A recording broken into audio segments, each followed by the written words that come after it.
بسم الله الرحمن الرحيم.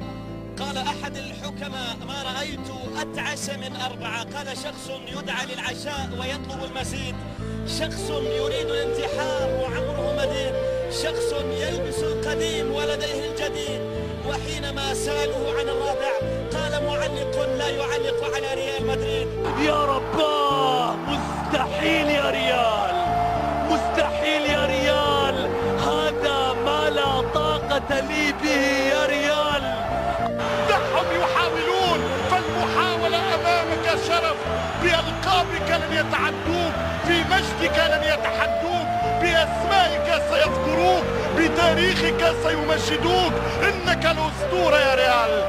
قلنا مشاهدينا الكرام، اتذكر يا ريال زمانك، انت الليلة سلطان مكانك بالثلاثية المدريدية، بالاقدام الارجنتينية، بالكرة الميزانية.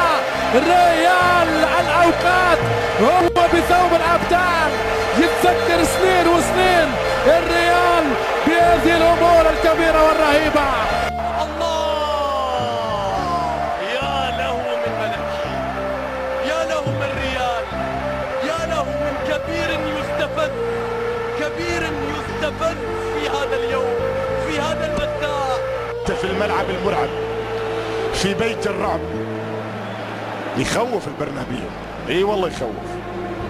يعني هذه زيارتي الثالثة للبرنابيو، ولكن صدقوني كلما زرت هذا الملعب كلما شعرت بالرهبة. هذا وانا ما العب، الرهبة. انت تشعر وانت تشاهد وانت في قمة الملعب، وانت امام حقيقة ملعب يتسع لأكثر من 80,000 متفرج.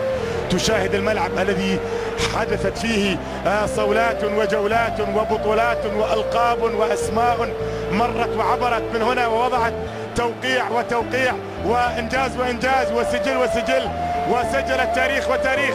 مش ممكن يا مدريد، مش ممكن على المتعة. الدريم تيم عاد من جديد، عاد من جديد. الريال كامباك. كرة عرضية في مكان، الله العارضة يا رباه، هدف للملوك. ليس هنا يا فالنسيا، ليس هنا يا فالنسيا، هكذا يرددون.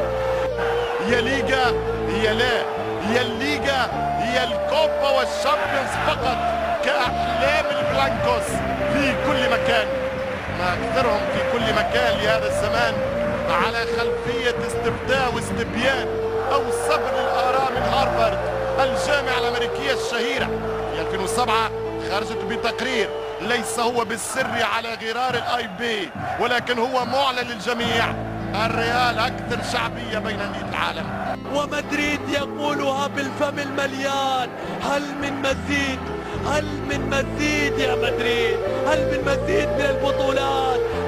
بنو الريال، أبناء مدريد، أولاد الميرينجي، أصحاب البرنابيو، إن عهد جديد يبدأ حبيبكم الأبيض. نعم، وعهد جديد يبدأ حبيبكم الأبيض الريال. الفريق الذي كان يحكم أوروبا كل أوروبا ويأمر أوروبا كل أوروبا، وعندما يأمر الريال أوروبا كل أوروبا، كانت أوروبا كل أوروبا تقول سمعا وطاعة للفريق الملكي. إنه كبرياء الملك، كبرياء الملك. يا لها من أوضاع صعبة نشاهدها في هذا اللقاء.